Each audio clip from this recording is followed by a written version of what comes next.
Yeah. Hey, what's going on out there in the world? How y'all doing? Hey, cuz. Welcome, everyone, to another episode of Change Your Mind, Change Your Thinking, CMCT. My name is Troy Skinner. I am your host. Seated next to me in the right seat of power is my co-host. Antonio Dean. Just pulled out a big-ass almond joy. You know what I'm saying? A big-ass almond. I don't think I've ever seen an almond joy like that before. The first time I've seen that shit was out here, and I was like, nigga, when and how did they decide to make king-size almond joys? Yeah, 4 pieces, huh? It's like 8 of these shits in Is there. it really? Yeah. Yeah, I used it's to have a I was one of those people. I don't know if I'm still like that, but I used to have an addiction to certain candy bars for specific period of time. Where and Dominique, I can talk about you, Dominique. You're not on the show tonight, but if you're listening, I remember when I was working at the desk at the MMA school. Dominique was just caught up on Twix. He bought all the Twix. It was a whole box. And I don't know why, I just can't stop eating them. I'm like, it'd be like that. Especially, man, when you're an athlete and shit, you got certain vices where it's like, you know what, I'm gonna go ahead and sacrifice for this. You earn it. Oh, yeah, you can't. Look, man. If you work yourself to a point where you got an 8-pack, you can't even enjoy a candy bar, nigga. Come on, bro. Hey, Claudia says she said I was late joining the past 2 weeks, but I was there. Haven't missed one episode, and we appreciate you. Greatly appreciate you. Yes, we appreciate anyone and everyone that's watching us every Tuesday and Thursday night. As you know, tonight we have a special guest that's going to be on the show. We will get to that in a couple of minutes, but we are very excited because it was at the beginning of the month that we had decided we wanted to start having guests on the show, and we had some technical difficulties, so we weren't able to bring him on and talk with him the way we had liked at that moment. But today it seems like all the kinks are worked out. Antonio put his foot in it. He took a lot of pressure off of me, Choice, and took care of it. So, this is our very first guest on our show, and it's an awesome topic. This Thursday, if you follow up with us, we will be talking about what's going on in Tennessee. We will be talking about pop culture as well, because we know you guys like gossiping with us. But mostly we will be talking a lot about police brutality, what we need to do about it, what's going on in the world, how we need to stand up for our rights in regards to that. I mean, listen. And how we need to put the white face back on police brutality. Because that is not, they kind of shifted it. Yeah, that is not a dominant black behavior. Yeah. And you know that. So we will talk about that. We may even ask our guest his thoughts on that. So we are going to talk about our safe that we are raffling off real quick. Yes, we is. Okay. If you guys haven't purchased raffle tickets, we've been selling tickets, and you want to get up on this safe. You want to make sure you have at it, because you will be very upset when it goes to someone else because you didn't get a ticket. But anyway, we are raffling off a Stillwater safe. It is the EL310, a 2-hour fire-resistant home and document safe. And with this safe, the 2-hour fire resistance means the internal temperature will reach up to 350 degrees if the safe is in a fire for at least 2 hours at 1,875 degree max. That's the external temperature. With safes like this, it's great to have around the house. You can keep stuff in there, keep things away from people, protect your stuff that you have. What's going on, Scott? Put your kids' fruit snacks up when you got your, Put it in the safe. When you got entertainment. It has easy programming. It's 4 AA batteries external, and it will retain your code if the batteries die or are changed out. It's a digital safe. Antonio will be taking care of the shipping and handling, so pretty much it's a free safe for the amount of 1 raffle ticket. So It's only $5. $5 starting cost for the raffle tickets. That's how you Starting help donation. us. That's right. Starting donation. You are donating to help us keep things moving along. We appreciate everyone who's donated so far to us and who has purchased raffle tickets.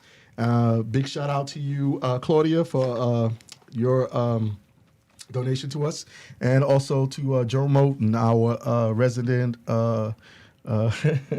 Is Lady Muse over there? Our resident, Yes, she is. our resident person. And Lady Muse, shout out to you, our day one. Okay, guys. So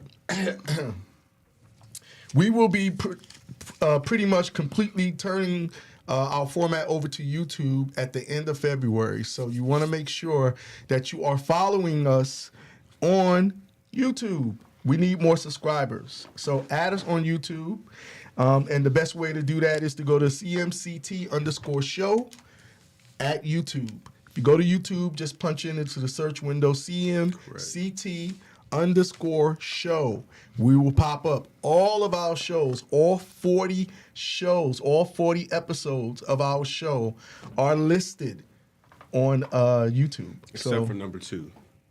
Number 2? Number 2 is not up there.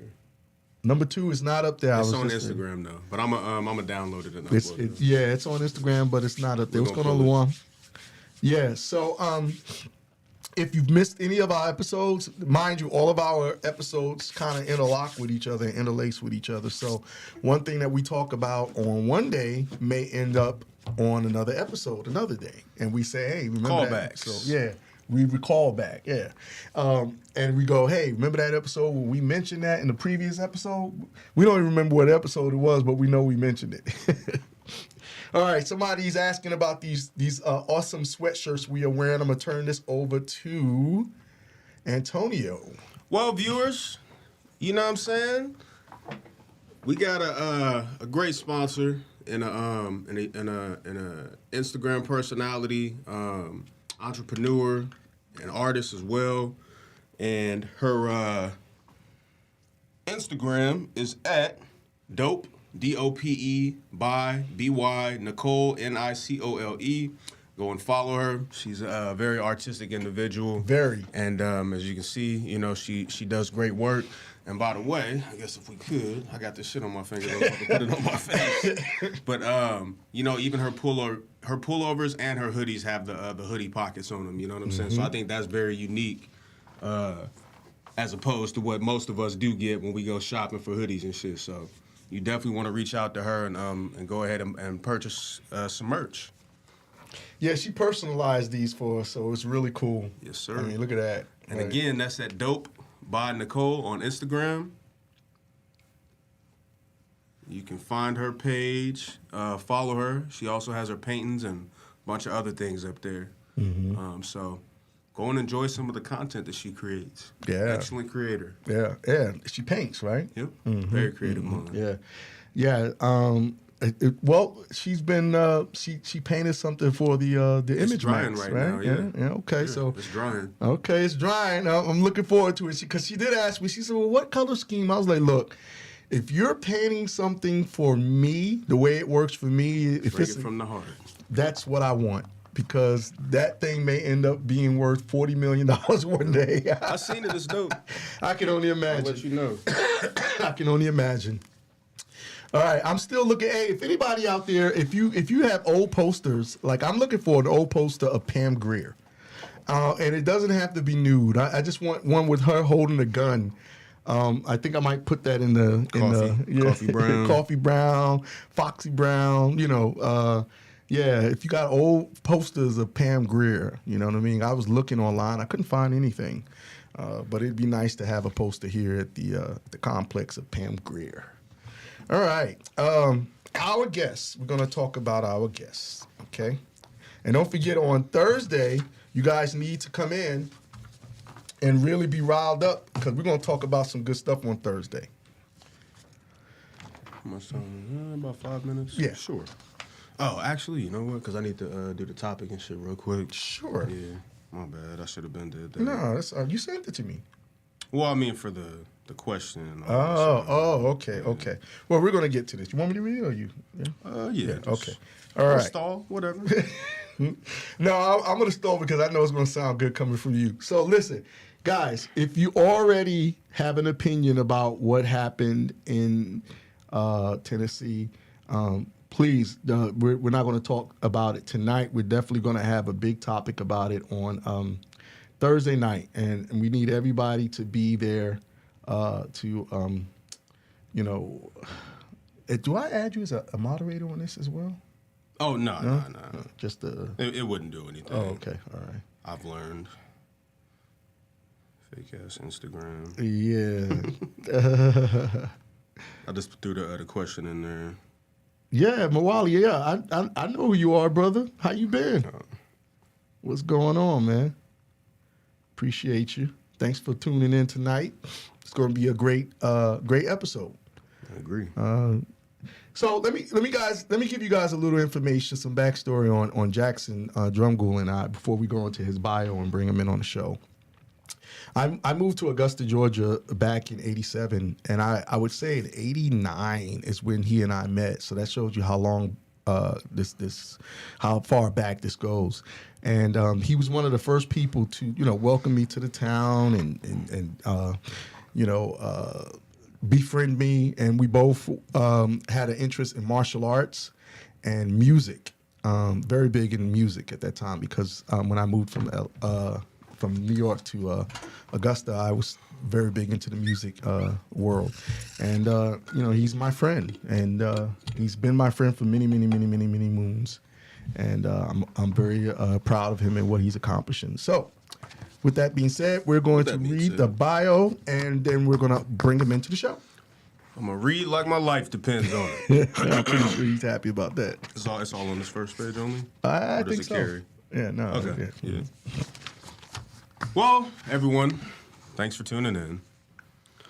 Mr. Jackson Drumgoole is an Army veteran, author, speaker, university professor, and a coach who was awarded the GQ Magazine Father of the Year alongside President Bill Clinton and former Macy's CEO Cherry J. Lundgren by the National Father's Day Committee. Specifically, Mr. Jackson was selected based on his work with his military fathers during his multiple deployments to Iraq. However, it was a community response to his first book, They Call Me Daddy, a diary of a dysfunctional father, that launched Jackson as the CEO, the chief encouragement officer to other fathers. In that book, Jackson revealed in full disclosure his failures as a father of 5 and his full recovery as a fully functional, dialed-in dad. Mr. Jackson is certified by the National Fatherhood Initiative in father engagement, effective facilitation, and recruitment and retention of fatherhood programming. Jackson is the founder and executive director of Drumgoole Family Initiatives, an organization helping youth transition successfully into adulthood. Jackson is a certified executive life coach and a candidate for a doctorate degree in education and organizational change and leadership from the University of Southern California. He is married to the former Shadana Flournoy. To the former what? Her last name was Flournoy. Oh, okay. Excuse me. I got confused as hell. I'm reading. I'm like, language. Okay. He is married to the former Shadana Flournoy of Sandersville, Georgia, and the two have 5 children and 2 grandsons. And that was written by your brother on the journey, Mr. Jackson Drumgoole. Yeah, hey. It's a good bio, brother. It's a good bio. Excellent. It's a great bio. With that being said, we are going to bring in our guest, Jackson Drumgoole. Let me switch over real quick. Yes, sir.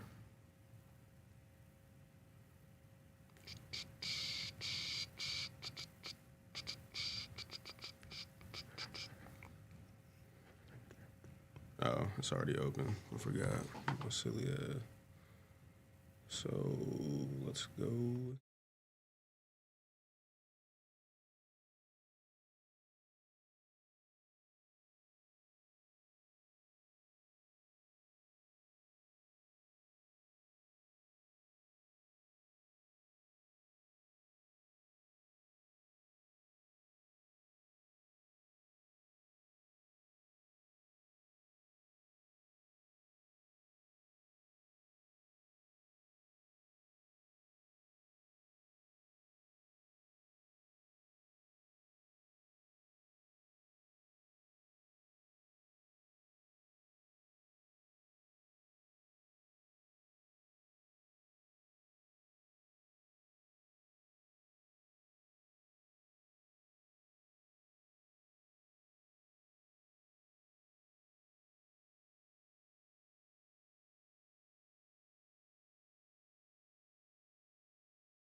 And then she says, okay, let me go into that dark place with you. I'm gonna bring this light.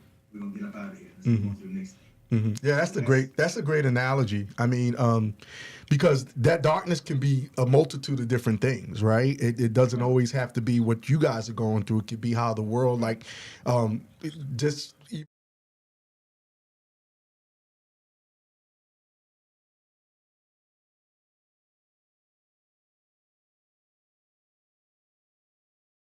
how were you able to get through that? Because a lot of people didn't. So, yeah, a lot of people didn't make it, man. I was actually in Pyeongtaek, Korea, during that time period. So I was in Pyeongtaek, Korea, South Korea, from 2000, from 18 to 19, 19 to 20, end of 18 to 20. So I was there doing that when COVID kicked off, and I had to stay over in Pyeongtaek for an additional 6 months before it cleared me to get out. Wow. My family, on the other hand, they were in Washington, D.C., right? So I was separated from them for another year and a half. And we got through it by communicating. We again, technology is amazing these days. We talked constantly, we shared constantly, we created together. We did great things together via Zoom and Teams and the whole 9 yards, phone conversations, keeping everybody plugged in. I say again with the children, same thing. I send them books and we read books together, virtually. I send them I found out certain foods that they would like, and then send them certain snacks from Korea. And that's what we always do. Every country I go to, I send them different things to sample, and of course to get to their friends so they can wow their neighbors, wow their classmates. Right. But that's how we got through it, man. We kept communication lines open. Do you think part of the failure of a lot of fathers is that they enter into, marriage and they enter into fatherhood being selfish and not knowing how to let that go? Yeah, I think so. I mean, marriage is one of the most unselfish things you can do, right? I mean, it's tough for a selfish person. It is tough for a selfish person. But again, we're born into this world doing what? Caring about our own personal needs. When we first brought on this earth, all I want to do is suck a tit. And I'll be doggone if you're gonna take that thing from me. And I'm gonna cry every time you do that. And when I want some food, I want it now. And these my I have to change my diaper, change it now. Right. We come in here very, very selfish, and we're taught to be nice in the sandbox. We're taught to play nice. Selfishness is based on fear. It's based on fear that my needs are not going to get met. I'm going to give you all of me, and you're going to give me nothing. Enough with nothing. But when I realized that all my needs are met vertically, of course, her needs horizontally. There you go. You know that. Yes. Again, y'all don't know this. Truth in London, he taught me everything I know. He taught me everything I know. Right? Stop. but that's what all my if I know that my needs are not met through her, then I'm fine. So I have to step into this thing in an unselfish manner. Say I'm gonna give. I'm gonna give. I'm gonna give good measure, press down, shaking together, and running over, and she gonna give back to me. Here's a beautiful thing about a woman, and I want this what men need to know this. A woman is a multiplier. A woman is a multiplier. Anything you give a woman, she multiplies. You give her a house, she gonna give you a home. You give her groceries, she gonna give her groceries, she gonna have you dinner all day long. Well, hopefully. These days, hopefully. The food is down there, you make your sound. It's in there. You give her seeds, she gonna give you a child. Yeah. You give her love, and trust me, the world is opened up. However, on the same tip, because she's a multiplier. You give her hell, brother. You're gonna get you know this, right? And so, man has not said that. The word progenitor, or the word patriarch, rather, the word patriarch means source. It means seed. The word progenitor, projector of genes. So I'm giving her my DNA. That's my job. So I'm planting seeds all day long. Seeds of love, seeds of wisdom, seeds of care, seeds of children, whatever those seeds are. I'm giving her seeds. She is just soil. And everything I give her, she grows. Right?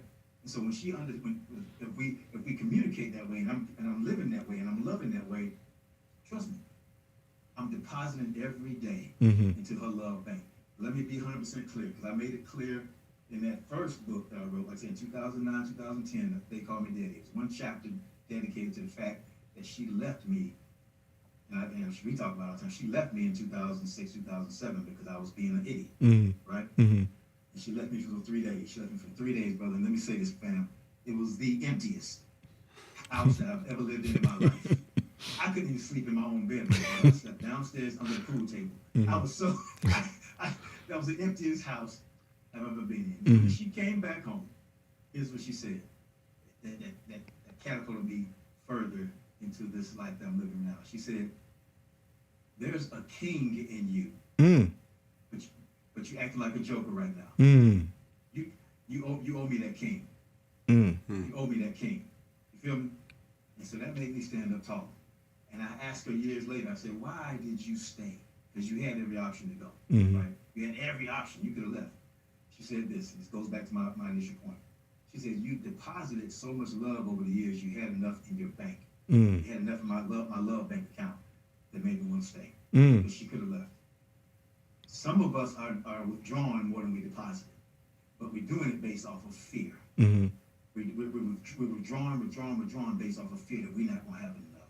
Brothers, I want to encourage you. I want to challenge you to do more giving. You are designed, men are designed. I ain't really going to go this route, but men are designed to be givers. I mean, look at your physical body. Just look down. You are designed to be a giver. Guess what? She's designed to be a receiver. She's designed to. It's so amazing, man, that a female, that God, that the creator of the universe can do this, man, that he can put everything in place, and everything you put in her, she multiplies. She incubates. She puts together. Bam. Next thing you know, bam. You got a whole other human being, and all you did was doggone 3 minutes worth of work, eat a salad, and go sleep. and she doggone just did all her body. She's divinely designed to do just that. You know what I'm saying? To multiply. And so I encourage brothers, man, to sit back and say, okay, what is it? And that's what I say. It's the most unselfish thing when you mention that piece. It's unselfish thing, but it's also marriage and relationships can be the most selfish thing in the world. And I use that word lightly because I need to be careful. But I'm talking to my mature audience here. It's selfish because if I recognize that I can get everything that I want, okay, if I'm mature, if I'm being in a mature mindset here, and I recognize, hold on, I want children that's going to be honorable and men and women of character. I want a woman that's going to love me, cherish me, and honor me. Right? So I selfishly now have a mission in mind on what I want my family to look like. Okay. Because now I know how this system works. I know how this kingdom works on this earth, right? So that's all I'm going to put in my family. I'm not going to bring anything else in my house. I'm going to be very, very selfish about how I treat my home. Okay, so off of that, how because you've had different forms of discipline throughout your life, right? You know, I personally know that you've had your father in your life and your grandfather. When I first met you, your grandfather was still around, right? If I remember. No. No? I never met any of my grandfathers. No? No, never. So it was always your dad, because I do remember, you know, yeah. So then you had the military, and so how did discipline play a part in how you were going to do things? Did it change somewhat, or how you dealt with your children and with your marriage and stuff as far as discipline? Yeah, great question, man. So I'll be honest with you, and again, everybody knows this about my dad. My dad's present, but he was present. And you met my father. Yeah. Strong man, still strong. He's 93 years old. He's still kissing vinegar. Yeah. Right. But he was quiet. He was quiet. Yeah. So I didn't have much discipline growing up. Didn't have much structure. You know, you had mom and dad working 14 jobs. You had all of this what we need to do, but there wasn't much structure. That's really why I ran to the military, because I desired structure. I needed a system. At 16 years old, I think you and I met probably 30-something years ago, right? And prior to us meeting, man, I looked at my life and I said, the man that I am, or the boy that I am, and the man that I want to become is incongruent. There's some incongruencies here. Yeah. There's no alignment to the man I want to be, because I didn't have any discipline. I didn't have any structure, and the man that I want to become. What is going to help me do that? Now, let's say, I think we met during a time when we were out. Your martial arts level was way above mine at the time, but you allowed me to kick the bag and work a little bit. You had skill though. Don't get it twisted. He always called me a sponge. Because I wanted discipline. I wanted structure. I wanted that. You're never gonna get me to run from a beating if you're gonna teach me something, right? That's me. If I can learn something, if I can become better by this, then I'll be here all day. I'll be here all day because I wanted that, and I'll share where that came from. But so how does that translate over to my children? Again, I had 3 children. I had 5 children total: 27-year-old, 18-year-old, 3 14-year-olds. Okay. 3 14-year-olds were born 1 minute apart, same day. Awesome. All three of them respond to me differently. And they're fraternal twins, right? They're not triplets. Two identical and one fraternal. Wow. Right. Yeah, exactly. That's my point. A woman multiplies, brother. That's a job. It's natural. You shoot that exactly. And so the 2 girls respond to me different. They were in the same sack. They were the same cell. The cell split. Journey and Jansen came out. Both of them respond to me different, to discipline different. One of them I may have to doggone get down in the face and say something, do this, blah, blah, blah. The other one, I just give a look. She'll get disappointed. Okay, I got it. The boy, you can do whatever you want to that joke, and he's just gonna look at you like, okay. But very respectful, but again, they respond different. The 18-year-old, again, I may send a text message to her. She responds differently. My 27-year-old, he responds different. So, again, as a self-aware leader, you have to do that. The onus is on me as the leader to say how can they respond to get the mission done. Because again, we have a family mission, we have a family vision, all that good stuff. We have a direction we want our family to go. It's nothing like you have to do this, have to do that. But we know that our family. We're servant leaders. That's what we know we are. Everybody in the house has the DNA of servant leaders in this house. And so whatever that looks like for that particular person, then that's what it is. And so they respond to me according to that, to that tone. So I don't have to go around swinging a belt, beating nobody. And that's well, sometimes if I do, I do. But that's not the culture of our household. Right. That's not the culture of our household. Would you? That's the question. Yeah. Would you attribute your leadership qualities to the military? Great, man. Beautiful question. I think so. You have the conversation of nature and nurture. Right. People are born leaders. Or you nurture them, and people are built leaders. You create them. You can create a leader. You can teach creative things. I think I've always been a leader. Let me stop there. I agree. I've always been a leader. But I did go get a doggone master's degree in it. I did go pursue a doctorate degree in it. I did go do it. I do teach it at the university level. And so I will say I've always been one. I just know what it was. And so I wanted to find out. So my personal studies, professional studies, was just they call it not research. They call it me-search. It's not research. It's me-search. So you spend your whole life, like I said when it first started, you discover your purpose progressively. So I was always a leader, and as I started studying this stuff, I'm like, I've always been doing this. I just didn't know what the name of it was. I know you called it servant leadership. Okay, that's the name of it. Cool, that's what it is. And so, the military just gave me an opportunity to practice it and to perfect it in some cases, and to, like I say, what I call, you discover it, you develop it, then you deploy it. And so, once I discovered that, I'm a natural leader and I'm a servant leader. Okay, I discovered that. Now, let me develop that. I go in to get different degrees in and going to different schools and doing all kinds of stuff like that.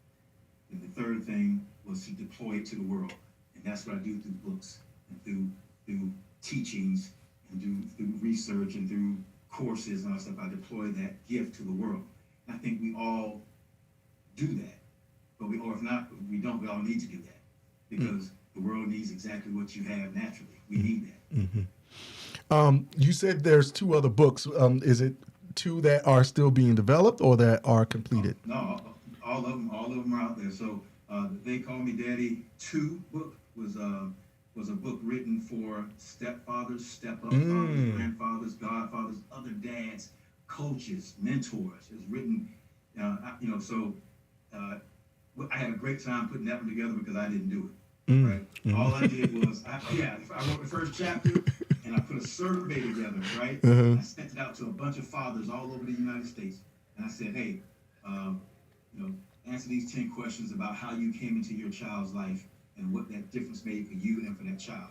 And these men who don't typically write anything other than a check wrote some of the most beautiful text about their children that they adopted, or they adapted, or that they stepped into their life.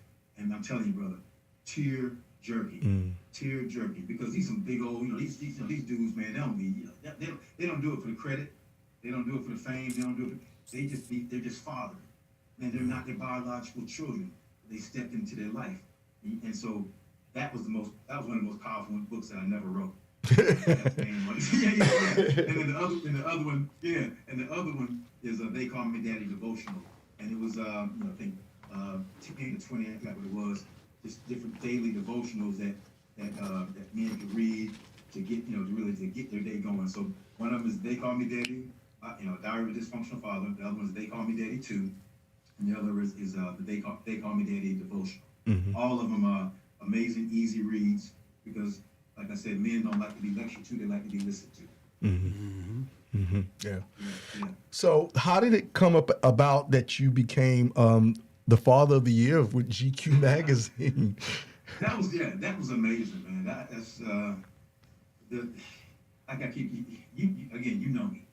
I could not have written this story if I had an MIT degree in engineering. I couldn't have engineered my life. But like I say, you discover your purpose progressively. And that was one of those same keys right there. That was one of those catapult moments that I recognized I was in the right space. Because again, do you remember I was into fashion and we were all into, I was into music and fashion. Absolutely. So I put together a clothing line. Yes, I remember. 2003 through 2004 to commemorate all the Negro units that fought in past wars, right? Got permission from the Department of the Army, put the collection together, and I gave 3 invitations to 3 CEOs. And I said, I'm not going to send it. I don't want to talk to any buyers anymore. I don't want to talk to any men. I want to talk to CEOs. So I found the CEO of Athie's department store, the CEO of May's department store, and the CEO of Macy's and Federated department store. And so I put together a private website. I'm giving you a long story to a short path now. I put together a private website of my offerings, right? And I had a passcode. I thought I had it. I don't have it, but a passcode. And I sent 3 postcards with that passcode to the presidents of these corporations. AAFES came in. AAFES is the PX, all the PXs. So my intention was to get to all the PXs on military bases. To me that was an easy win. Very smart. They gonna love this. Then he wrote back and said, "Great idea, great concept, but we can't do business with a soldier." Because at the time I was a lieutenant in the Army. I was a team leader. So he was like, "We can't do business with a soldier, but great idea." Bam. So I sold the company to my brother for a penny. I was like, just do this thing. He sent it in. He said, "Man, we just saw this idea from your brother-in-law. Man, get out here." So Macy's called my wife. We were at a training called JRTC down in Louisiana. We were training, getting ready to go to Iraq for the first time. And Macy's called my wife. We were in Alaska at the time, Fort Wainwright, Alaska. Called her up and said, "Hey, get your husband up from New York." So of course I went to my commanders like, "Yo, I got the call." Like I'm getting the call to the Yankees or something. I got the call to the Major League. I'm going in, coach. They're like, "Man, you better get your butt on that bus. We're going to Iraq." So long story short, I made the trip up to New York, built a relationship with the men's merchandising group at Macy's, and I walked into the room up at Penn Plaza, and they had all of my clothing laid out there. Wow. Right. And again, this is something I've been trying to do since I was 19 years old. So my mind was Yeah, blown. yeah. Yo, man, I'm finally here in New York, man. And this is the big, Macy's. If Macy's get my clothing, Macy's, it was men's merchandising group. If they get it, then boom, we're everywhere. But I sat down, and the guy said, "Give me, there's a guy. I'll mention his name. SMG. I just call him SMG. Mm-hmm. He was the most powerful pen in New York City from 2000, from up until I'm gonna say 2013, 2014. The most powerful pen. Anything that he wrote, any orders that he wrote, went everywhere. Mm-hmm. Everywhere. He was sitting on the other side of the table. He was like, "Give me your spiel, man. What's your spiel?" So I laid out the clothing line concept to him. And he leaned back in the chair. He said, "This is not about money for you, is it?" I said, "No, sir." He said, "It's about pride, is it?" I said, "Yes, sir." He said, "I'm gonna help you." Mm-hmm. And from that day till today, he and I are still best friends. Mm-hmm. And so I put a pin in there. The clothing line, we were trying to get some stores, and we were working on stores, 1,100 stores in the South. Mm-hmm. And in 2009, 2008, the market crashed. Macy's sold several stores. My clothing line went to the back burner. Mm-hmm. I got several garments in a warehouse somewhere in Columbus, Georgia right now. Mm-hmm. That's off the table. I ended up selling a lot of stuff online, but not in the apparel business. If you don't do $300 million, then you ain't nothing. Right? Mm-hmm. And that's just what it is. But I kept doing what I'm doing. The kids came. We talked about that whole time. 2008, the children were born. I wrote the book. I started going out helping men and working with fathers because I wanted to be a better father myself. Mm. Me and him. Again, we've been friends the whole time. He's in my life. I'm in his life. We're doing life together. Me and SMG. Mm. We're doing life together at this point. This is beyond business. I asked him in 2005, "Would you just mentor me? Because everything I've learned, I've gone to school for some of this stuff, but dude, I don't know nothing about this big business. Would you just mentor me?" So he became a friend. So in 2013, he's now the chairman or the president of the National Father's Day Association, the National Father's Day Council, National Father's Day Council. And if you do a Google search, the National Father's Day Council created Father's Day in the United States. Wow. These were all your heavy hitters in New York City. This is in the 70s, right? Huh? That was in the 70s, right? They created Father's Day, bro. It's been around 76, 77 years, something like that. 77 years. So we're talking 1914, 1950, something like that. Man, again. Yeah. You do a quick Google search and get that data.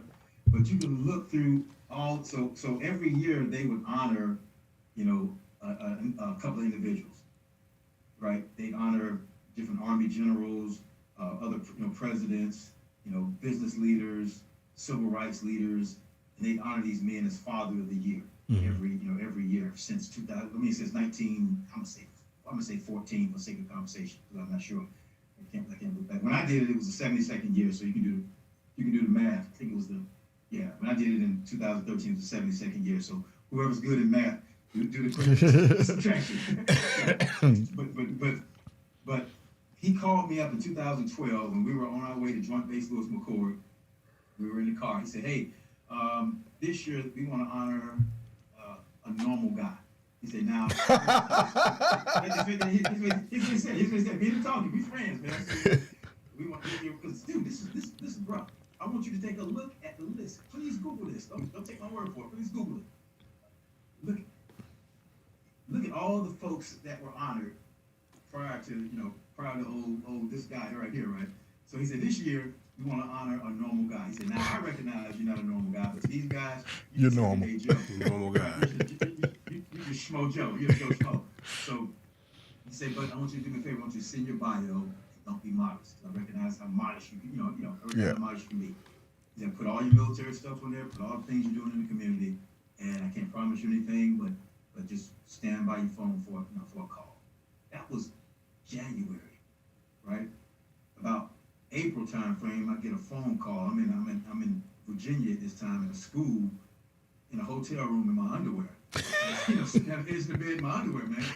And I picked up the phone. He said, "Stand by." And you got all of New York's heavy hitters in this room on a phone call, right? And I don't want to name any names, but you can go look on that list. You can see all the folks I've ever read about in all my business books we're on this phone call. I'm sitting there like 8 o'clock, it's like 6:30, 7 o'clock in the morning. So I can't be fake about nothing right now. I'm sitting in my underwear, so we're gonna talk. We're gonna have a conversation. And so they said, okay, we see all your military stuff. Thank you for your service, but tell me about fatherhood. Let's talk about fatherhood for a minute. Why? What are some of your wonders and abundance about being a fatherhood? And so I could talk about my kids all day long.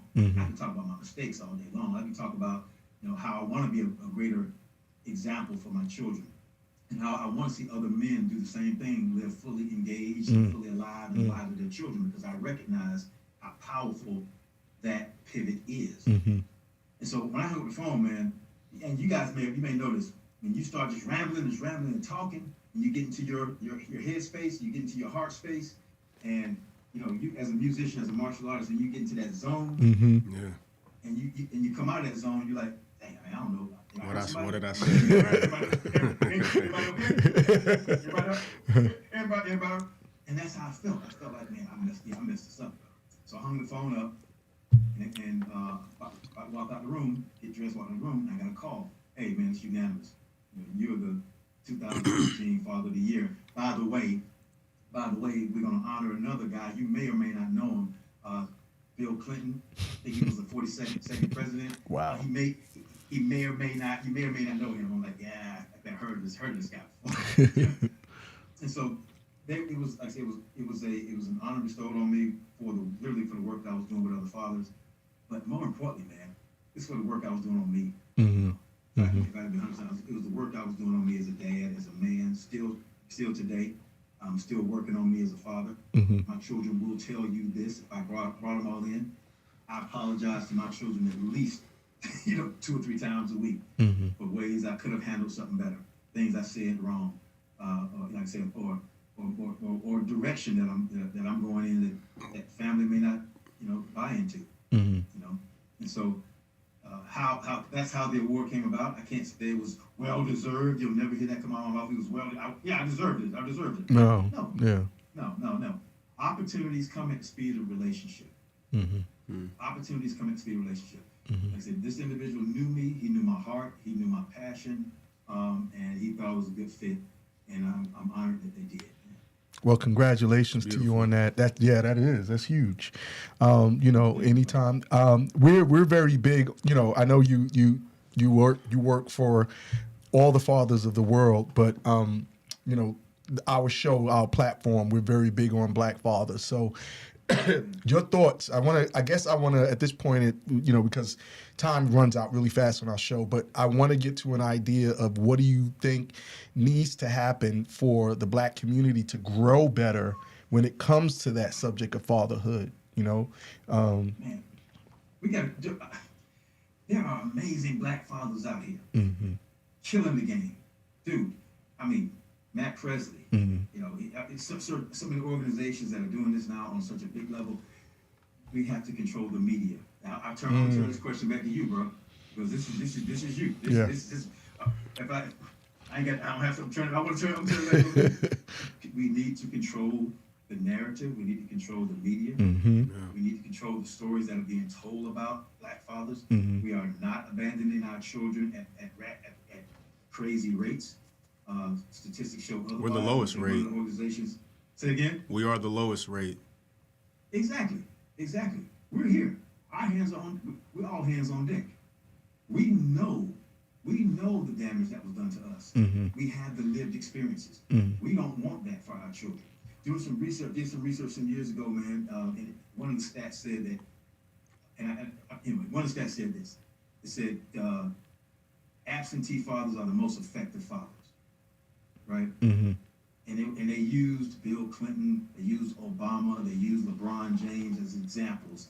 Well, see, these guys didn't have a father, so they turned out fine. You don't need a father. We can talk all day. I truly believe that it is a government initiative to take the Black father out of the household. We all know that. That'd be whole another hour show. I can bring on some of my attorney friends and some of my friends in education, and they can dazzle you all with stats. But you could just look at good times as an example. When they took James Evans off the show, what happened to the show? Yeah, it went downhill. Yeah. You can just look at that all day. Well, it's how children see their father.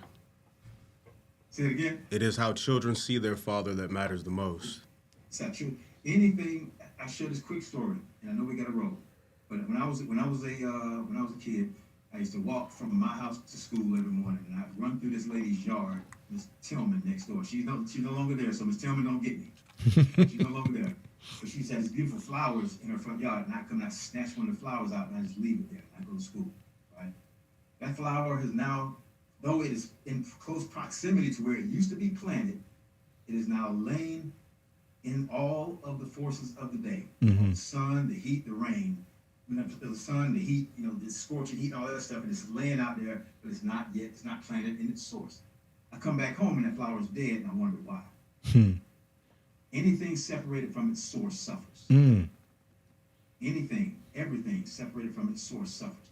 So when a child's away from their father, they suffer. The numbers can show it all day long. Black men know that. We've been living that. You know what I mean? Whether the father's working 16 jobs or a father's not there at all, we recognize that.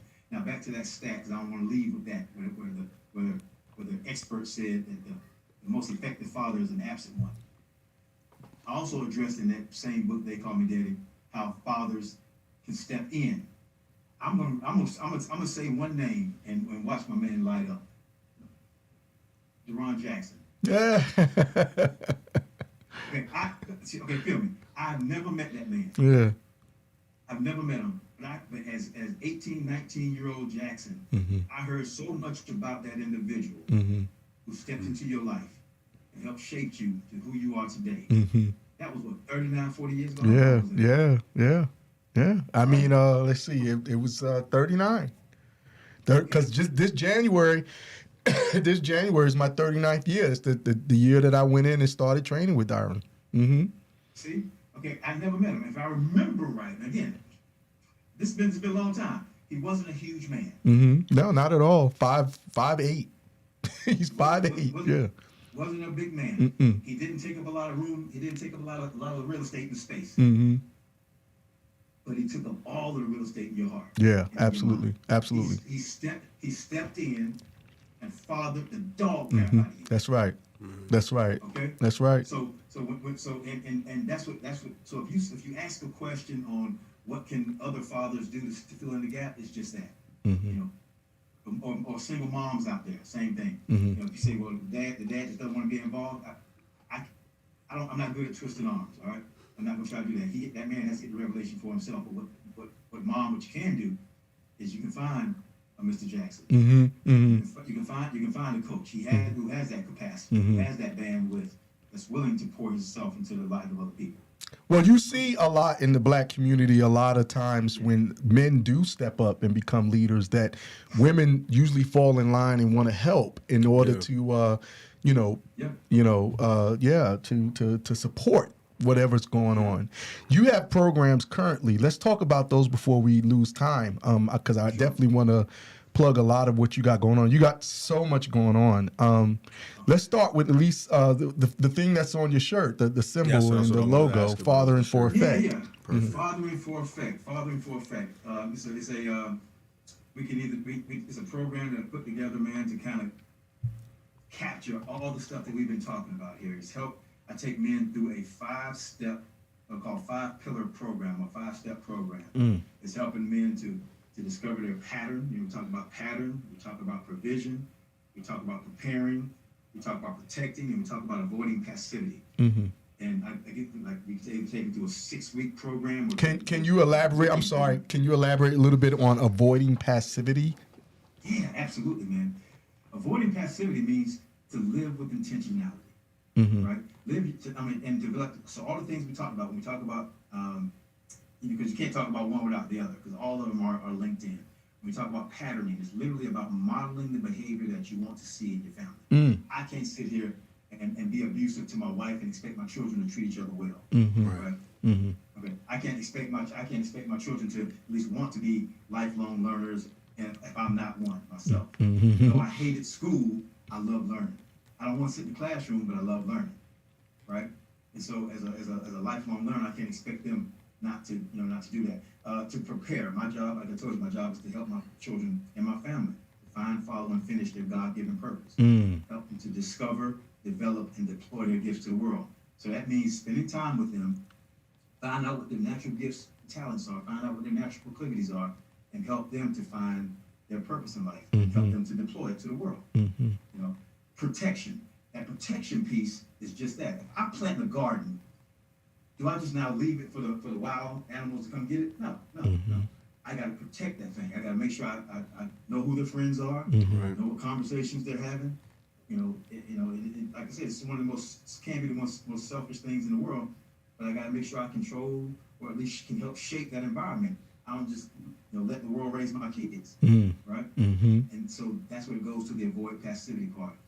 I can't leave it to anybody else to raise my children. I have to be extremely intentional about it. So as when I mentioned earlier on that it is unselfish, but it is also one of the most selfish things in the world because you are controlling your environment. You can say, okay, because I know what the world is telling me right now, that I should let my children be as liberal as they want to.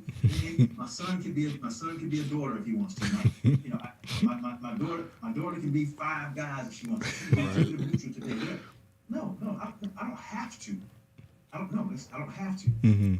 I choose kingdom. I choose kingdom over culture all day long. And so that's what I mean by avoiding passivity. Don't take your hands off the wheel, brothers. Keep your hands on the wheel. And so we take men through that either a 6-week intensive, or a 6-week where they can just literally men can talk and share, and we can unpack a lot of stuff. We got time. Or I take them through a 3-day intensive. Friday, Saturday, and a Sunday where we just get down into the weeds, but I'm with them for the rest of their life. Or I have an online version of it as well, where men can go through the process themselves, and then they can tap into me, and we can have one-on-one counseling. So that's our Fathering for Effect program, and they can see it on any of my social media sites. That sounds awesome. Do you find yourself, when you're doing it, you're just like floored by the amount of people who want to engage with it?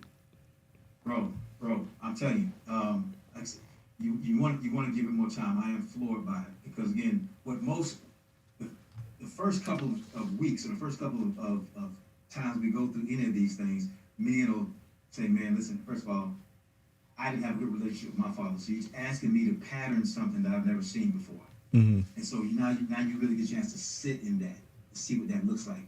And that's when you see grown men really cry, they start forgiving, they start opening up. And I tell them it's a thing called the law of causation. The law of causation. Now, in the legal world, the law of causation is if you did this because of this, now you're liable, right?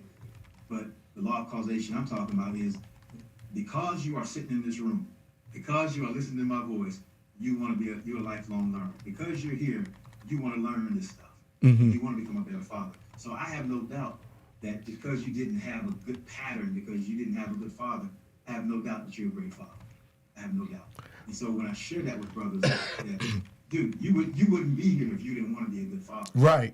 Like I said before, it's not a will problem, it's a skill problem. I want to give you some more tools, some more tips to help you do just that. It could be a tips of communication. It could be tips of just spending more time. It could be tips of finding your daughters or your sons or your wives or your natural proclivity, your natural gifts and talents, and then exploring that thing together. So it's like I say, it's all dynamic. It's not I hate to give cookie cutter answers. Do this, you get this. It's not a mathematical equation. And it's important too that their fathers know that there's no shame in seeking help. You want to ask him that, or even just failing in general. Yeah. Right, because you said, basically, it became Diary of a Dysfunctional Father. You knew that you had an issue. Antonio had a question he wanted to ask you. So how did you find it in yourself to pull all that you've experienced as a father and truncate it into a book? These are conversations every day. So the book will never be written. Never be finished. When I wrote that first book, the kids were 10 months old. I didn't know them when they were 14 years old. So I can write another book today and it'll be something completely different. Right. And that's, and that's why, that's why I did the course, the Fathering for Effect course, because that's what it's all about. It's about loving your children where they are now. And I like to share with them. I say, I'm 50, what am I, 53 years old? I don't know how old I am. I lose count. But You know, I tell my 14-year-old, 14 years old, I've been 14 years old at least 3 times. You know, I don't know it all, but at least 3 times I've been there, so I can help you navigate some of that stuff in high school. But in my 27-year-old, I've been 27 at least, at least once. I can help you navigate that. So as they go through life, like I said, this is not something you can take your hands off of.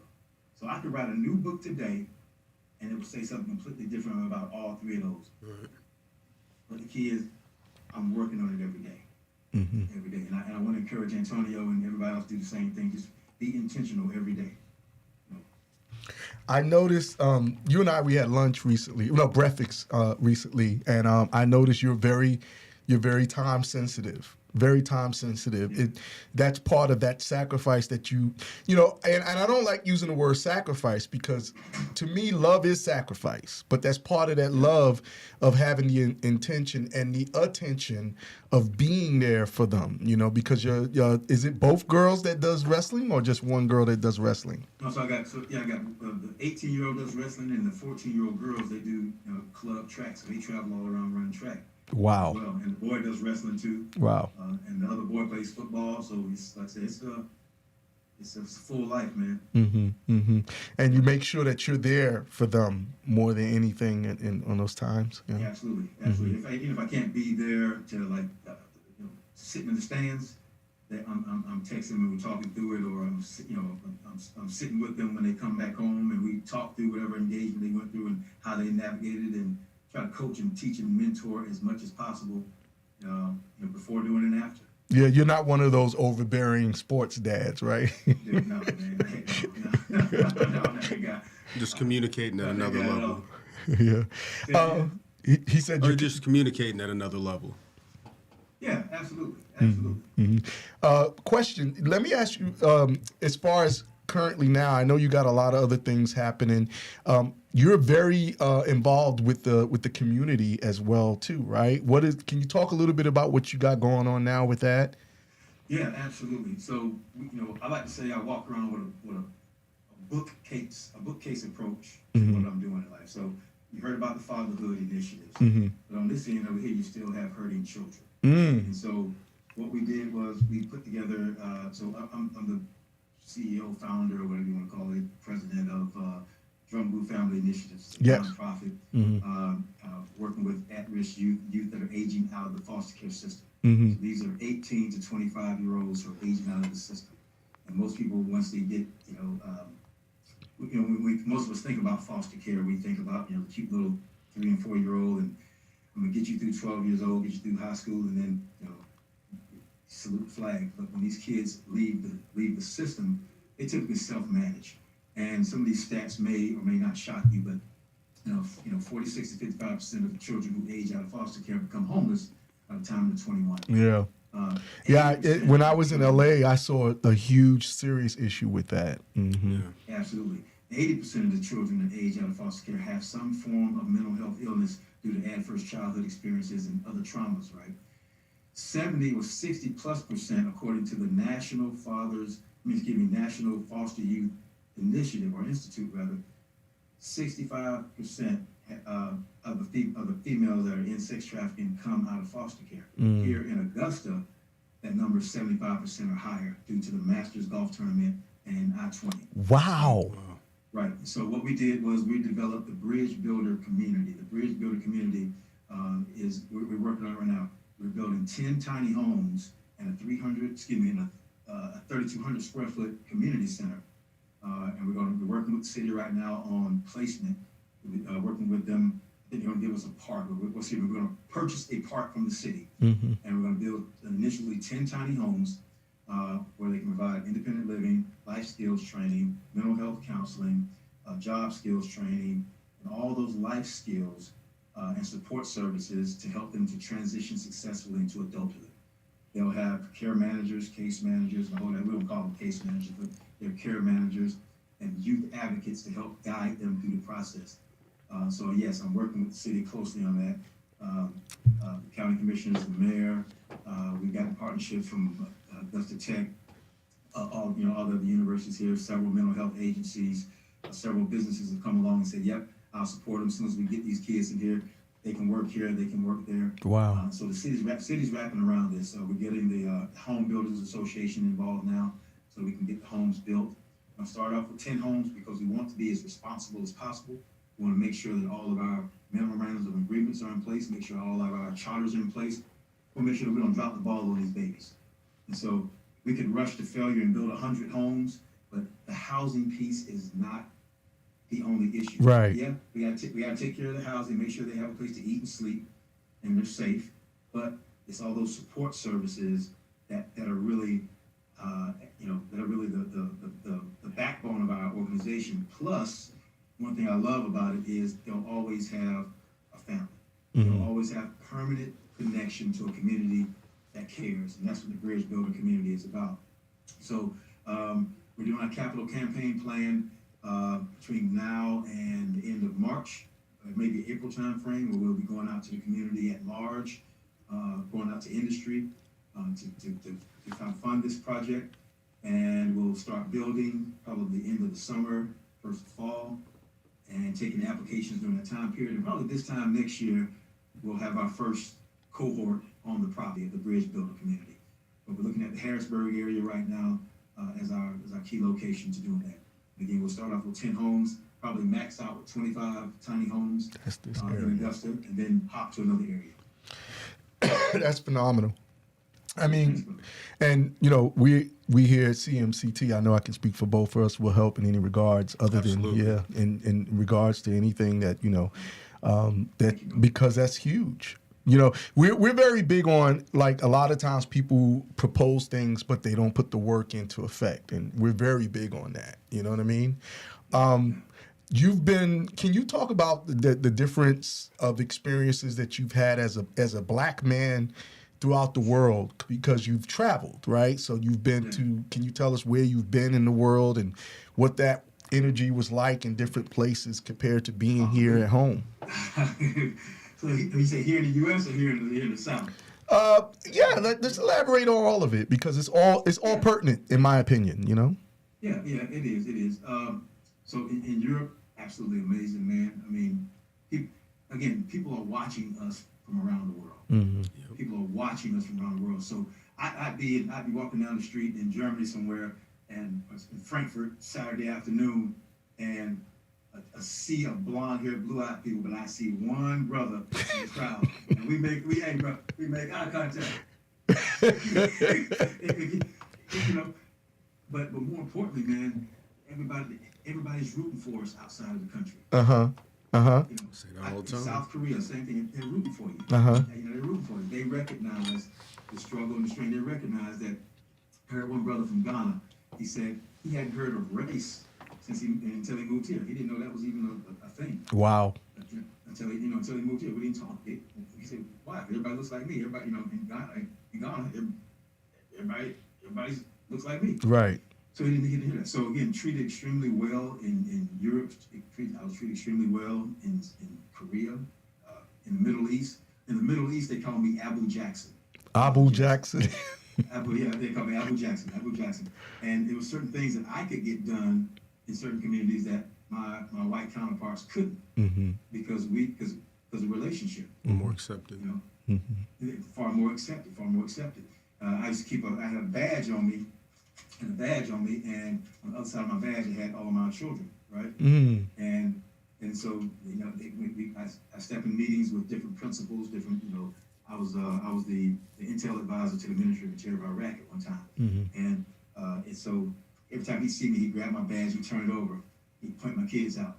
Look at him! Look at these kids! Look at these babies! He'd grab my badge and tell them, "Look at all these babies! Look at all these kids! Abu Jackson!" And there's certain things that I can get done based on relationship, like you said, because they understood. And it was just what it was. Here in the States, again, born and raised in the South. So I had to, and I will say this, you helped me out with this a lot, because you were a proud New Yorker. Proud New Yorker. And you had been exposed to a lot of stuff. And I think you spoke a couple of languages when I mentioned you, some broken Spanish. I don't know if you still play with it or not. But you could maneuver in certain areas. I had to learn that maneuverability.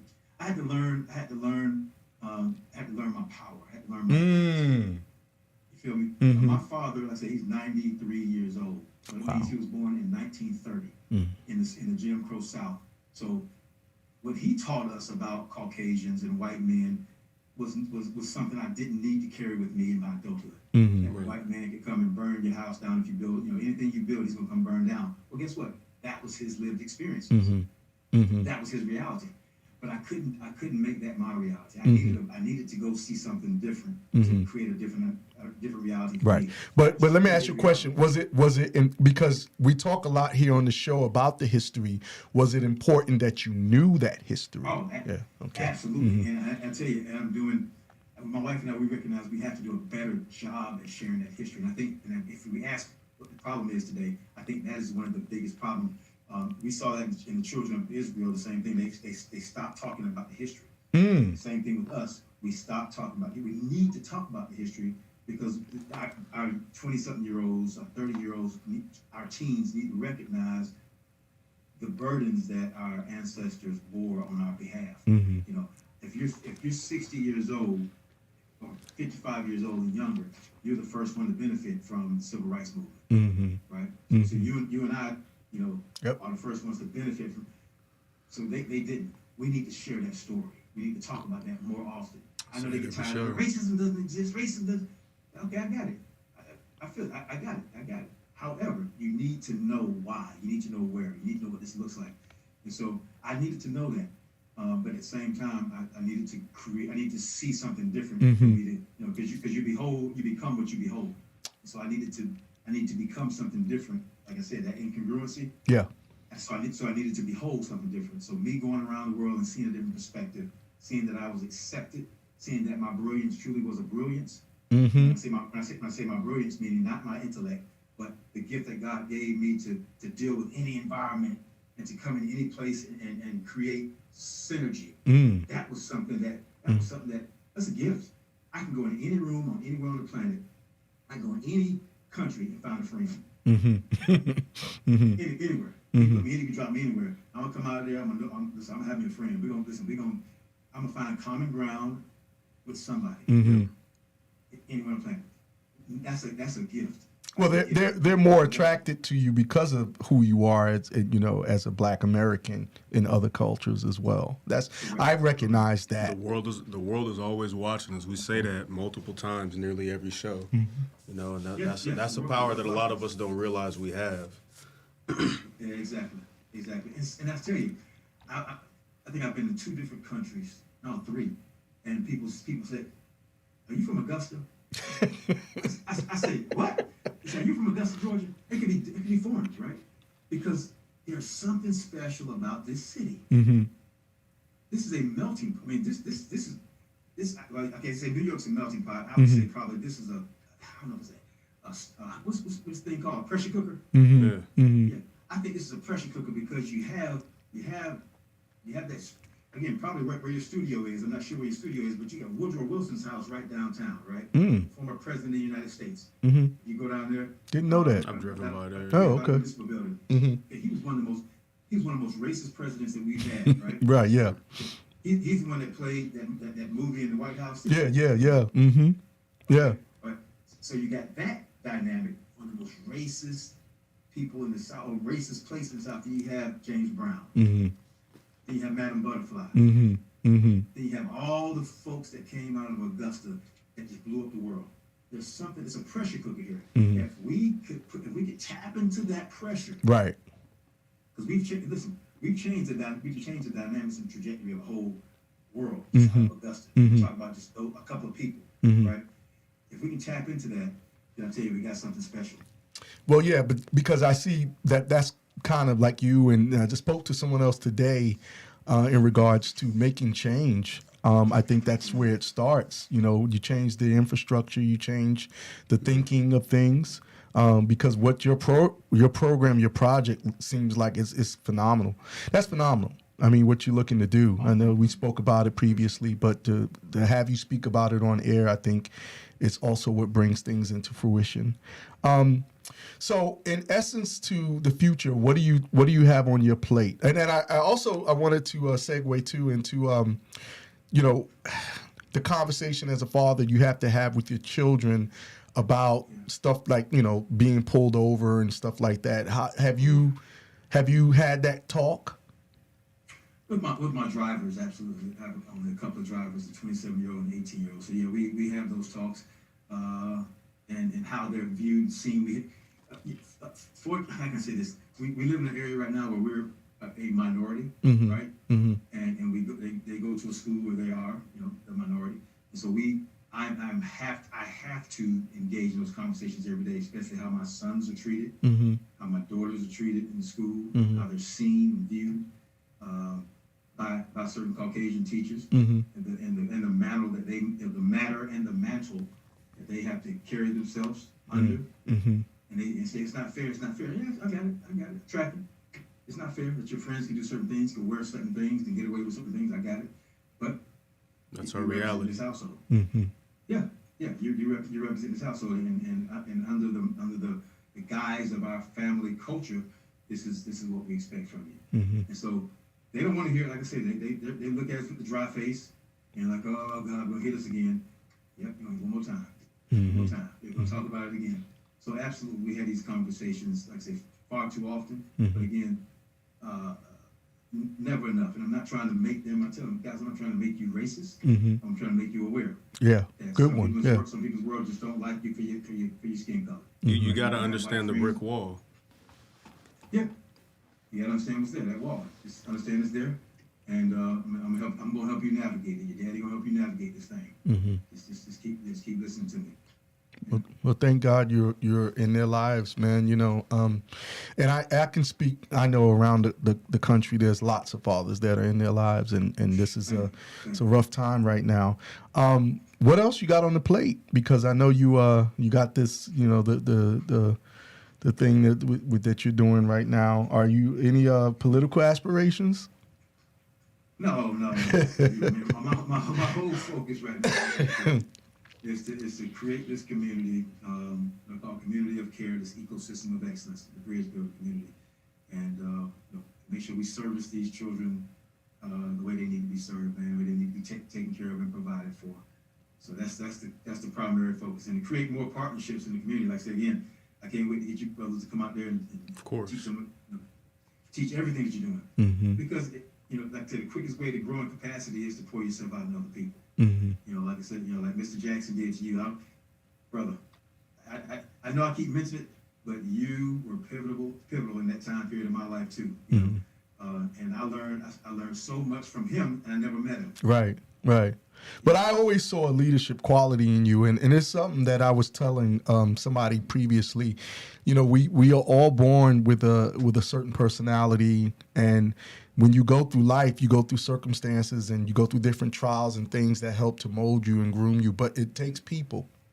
You know, it really takes people to be, Antonio's we had a show one time and he got into it with my best friend, man. And he was like, it takes the resources of people to get out there and to help. And he's a person of word and deed. And that's what, like I said, man, he teaches these kids, man, he's out there volunteering his time, every Thursday teaching these kids martial arts, but it's not so much about the self-defense. Yeah, it's really all about the energy of what it is to have a strong black male in your life, doing that. And it's important. You you lead is the prayer meeting something that you lead just on Tuesdays, or is that every day? That's every Tuesday. Of course, I pray every day. The one we do online is it's every Tuesday, 7:00 Eastern Standard Time. Brothers can tap in online. I'm privileged to be the men's director over at Chosen Church. It's called the Made Men, and we invite all brothers from all walks of life just to get into tap into the prayer room, man, and we just get in there for about 15-20 minutes, and we just go before the Father, man, and take issues from home, from work, whatever the case may be, and say, hey, Heavenly Father, you gave me this responsibility, and I know that He who gives mouths, must give meat. So I need you to help me take care of whatever I need to take care of. It's your deal and it's your bill, Father God. So I'm not going to try to wrestle with this thing. I'm going to take it back to you. I want to partner with you in the earth. So give me the strength to do it. Anybody can tap in, man. I make sure I share the link. Yeah, Tap in. because I've seen photos and I was just like, wow. I mean, listen, it's crazy how you balance it all out, you know, and that's kind of why I wanted to have you on the show because Antonio and I, you know, we became friends almost 2 years ago. And in this time, we've accomplished a lot. And I realized that black men need each other, man. We really, really need each other, but we're so used to being independent and having the weight of the world on us. You know what I mean? And not realizing that there's other brothers out there willing to help.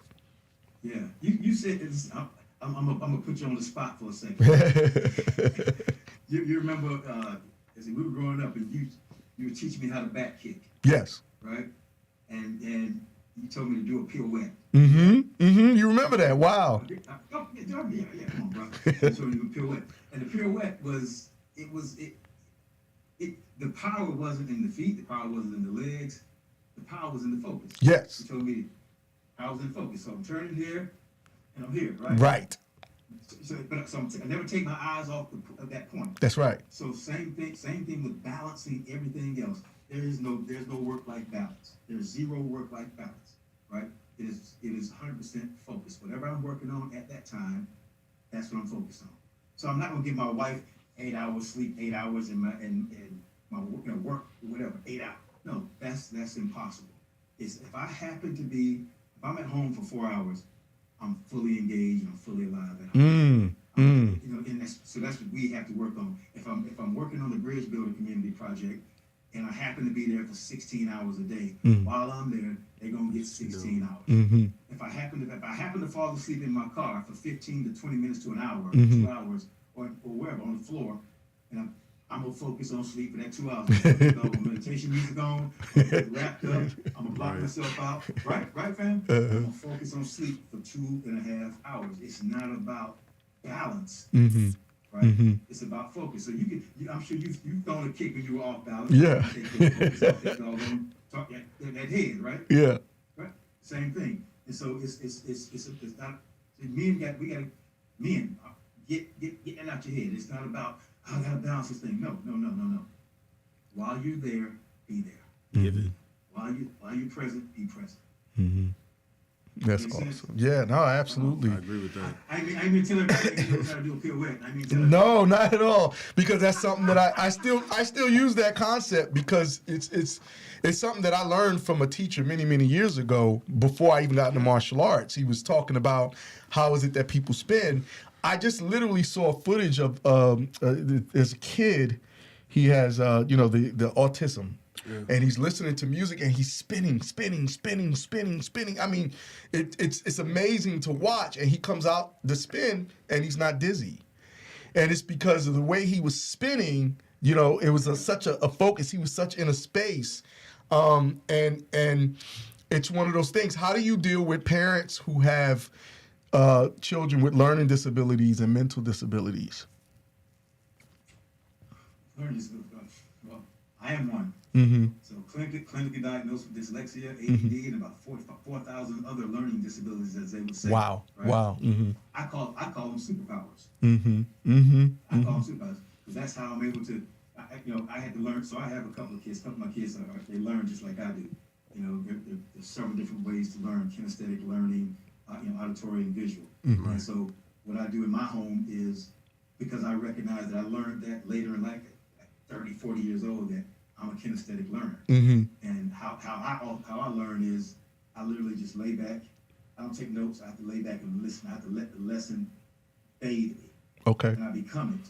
So that's how I was able to recall a conversation you and I had 40 years ago. Yeah. Because I was present. I was living it. I remember you sitting there looking at me and saying, "Just do this." I remember standing there doing it. So I lay back. I learned that about myself. I lay back and I listen and I let the lesson become me. So with my children, I have a couple of them. Like I said, I have triplets. All of them learn different. And so so with one of them, she takes copious notes. She writes the neatest index cards. You know what I mean? Both of them are what they call beta scholars or alpha. What do they call them? Sort of national beta scholars. Wow. And but they learn completely differently. One of them halfway learns like me. You know, she has to let it bathe her. And sometimes she takes notes, or she just goes over it. She has to talk it out. Mm-hmm. My son, on the other hand, the same one came out the same day. That joker straight kinesthetic. Mm-hmm. He got to break it, put it back together. Experiential learning. He had to break it, put it back together, break it again, put it back together again, and then he has it. So when the teachers say, he can't learn, I say, no, you're just not teaching him the way that he needs to learn it. Right. Okay? Right. Absolutely. And most men are that way. Most boys are that way. We're experiential learners, man. We got to do it, see it, break it, bend it, put it back together, and then you can't tell us nothing about it. Yeah. Right? But most educators want to sit there in the seat, teach that same 19th century, learning, farm type learning, factory type learning. Sit here, 1 + 1 is 2, 2 + 2 is 3, and that whole assembly line learning. But we way past that, bro. And so how I deal with that is patience, knowing, like I said before, being self-aware and knowing your child, and being patient with your child, and letting your child learn the way that they learn and accept the information they accept, the way they accept it. I hope I answered the question, man. No, yeah, that was perfect. We're winding up because we're running out of time, but I want to ask two things. First off, is what is your greatest joy about being a father? And then the second one will be, what is your greatest joy about being a husband? And then we will start to go into you listing the different ways of contacting you. Absolutely. Man, golly, I wish I had something deep and profound to say. It doesn't have to be, man. It's just, speak man, off you your gotta, end. you set people up, man. It's nothing. My greatest joy in both of these is the fact that I have the opportunity to do it again the next day. You feel me?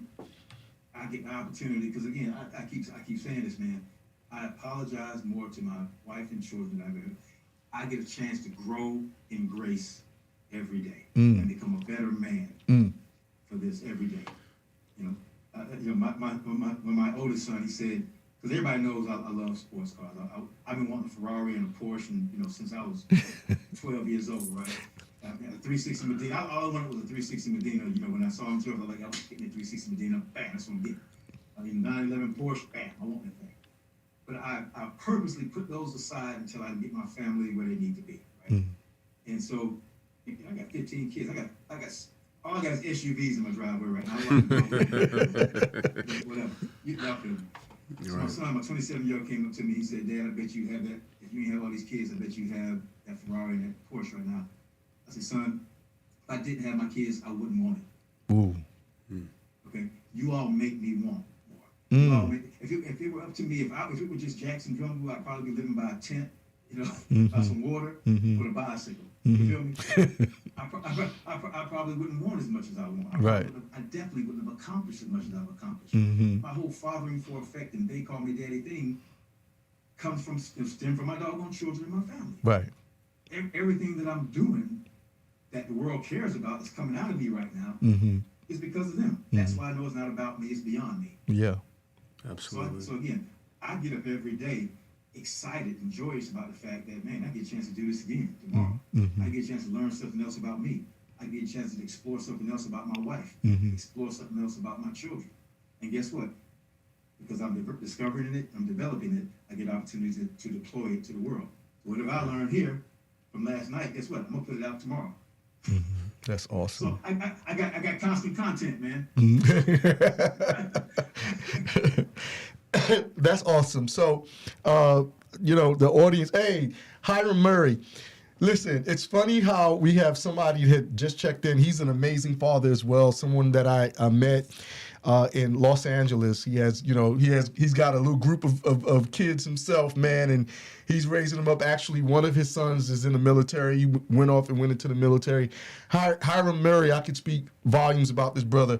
He's the same way, man. He's got this big family and he's balancing it all out, making it all work. He's an actor. He's an amazing father. He's an amazing husband. And so thanks for coming in on this show, Hiram, because, Jackson and you were, and he's also a man of faith, very similar in a lot of ways. So when people always say that some of these people are, as far as black men, they're this and they're that, you're so right about having to change the narrative. Absolutely. That narrative has to be changed, man. And I'm doing the best that I can on the entertainment. And I got a film. Starts with the kids. Yeah. You're welcome, Hiram, for sure. You know, you know, I have a film about a single dad that's coming out. You know, Please do it. Yeah, it shows black men in a different perspective because it is important to change the narrative. Janessa said, "Wow," and yeah, I mean, it's just amazing that. You know, a lot of people are showing that this is very important to them. So let's talk about how people can reach you and all your different social media platforms. All the social media, they can hit me at Jackson Drumgoole anything. So at Jackson Drumgoole anything. But with the Bridge Builder community, if they can go to DFIGA, that's DFIGA.org. You can go there and check out the initiative there. And again, if you want to partner with us, want to jump in and help, definitely use the help. Okay, and also all your books are available on Amazon, right? They're on Amazon. Yep, just put in Jackson Drumgoole. They call me Daddy, or just put in Jackson Drumgoole, and there should not be too many Jackson Drumgoole. There are four of us. There are four of us. Right, you're the second, actually, right? You're Jackson Drumgoole second. I'm the second, and my son's the third, and he has a son, he's the fourth. Wow. But I'm the only Jackson Drumgoole that decided to tell all of their stories and put it in a book. So when they start doing that, then we'll start having to differentiate. You know? Absolutely. Well, Jackson, man, I can't thank you enough for being the first guest on our show and dropping the amazing knowledge. I don't like using the word dropping gems because if you drop in a gem, you don't value it. You know, for speaking amazing knowledge and truth. I am grateful to be your friend of all these years, and you know, the last day I've seen you is like the first day. Nothing ever changed, brother. Nothing ever changed. You kept up with me throughout the years, man. I mean, all of your military travels and stuff, and I'd be like, man, this guy's got another kid on the way. He's got this going on. And he's got that going on, and you're just, to me, you're truly an example of what it is to be a strong black man, and I appreciate that, brother. Beautiful. Honor, bro. I appreciate you. I appreciate you, King. I really do. Both of you brothers, man. I really appreciate you. Thank you. Yeah, you'll get to meet Antonio soon enough, man, because this is somebody you definitely want to have in your Rolodex, and someone that will be there, because I think what I always, and we used to talk about this, what makes a man is integrity, that level of integrity of showing up. And I can say, as friends, man, you always was there. You never didn't show up. You always showed up. If you said you was going to be there, and I guess you can attribute that to your dad, at least, you know, that he gave you that. Like, if you said you was going to be there, you was there. He was there. He was there. He showed up. Yeah. Well, you gave, yeah, that's it, brother. That's what it's all about. And I appreciate you, brothers. I'm honored to be, like I said, the first inaugural guest. Absolutely. Oh, you'll be back on the show for sure. Once we have, you know, because we want to do forums, we want to do, you know, all of that, you know. Yeah, you know, because the thing is that interactivity is very important for growth, you know. That's the only way the show can grow. That's the only way people can grow from what we're doing. And that's key and integral to us, you know. Now, the association on your shirt, is there a social media platform for them, or is there any way to? Yeah, you can go to Fathering for Effect, same thing, Fathering for Effect on Facebook. We have a question from a guest. He said, Hiram said, what branch of service? Scott, I don't want to get it wrong. I think that's to both of you. So what branch of service did you serve? I finished out in the Army. Okay. I did 2 years, so pardon me, I did 2 years in the Air Force, and did a conditional release from the Air Force to the Army. I know most people go the other way. They go Army, Air Force. Usually, yeah. But I went Air Force, Army, man. I ain't gonna lie to you, man. The I don't blame uniforms just didn't fit your brother. I don't blame you. What about you, Antonio? What did you? I was just Air Force. Just Air Force. Yeah, So I hope that answered your question, Hiram. One of them was just Air Force, and the other one went from Army to Air Force. Is that right? Air Force to Army. Air Force to Army. Hiram, you're a Marine, right? If I'm correct, I can't remember for sure because the uniforms confuse me at times.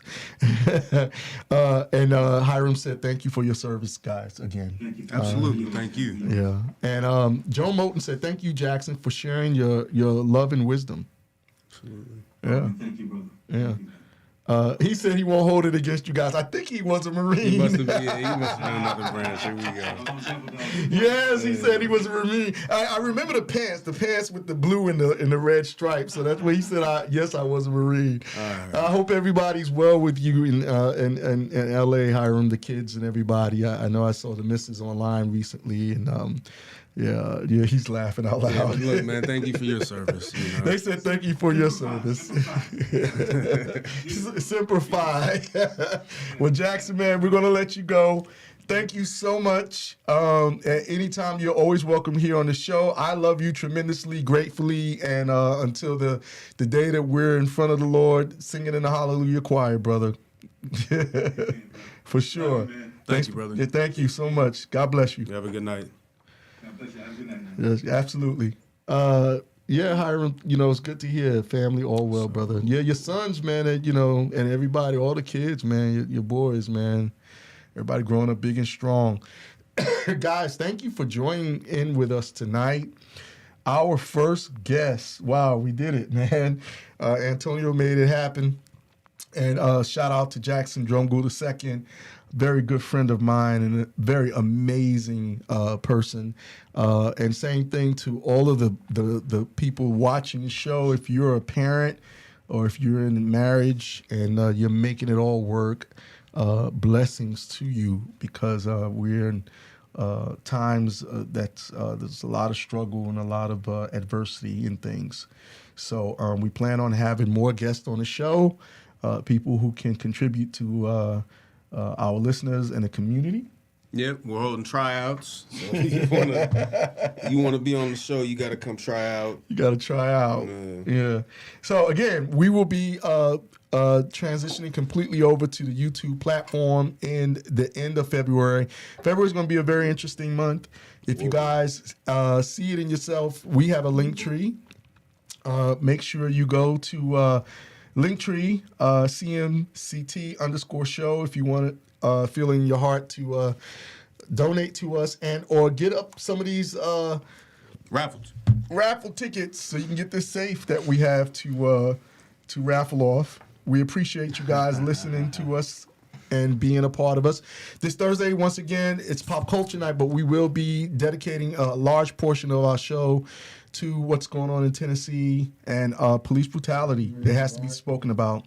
So we look forward to having you guys with us that night. Hopefully you'll have time to maybe even chime in and give your opinions, because we know that a lot of people are affected by what's going on.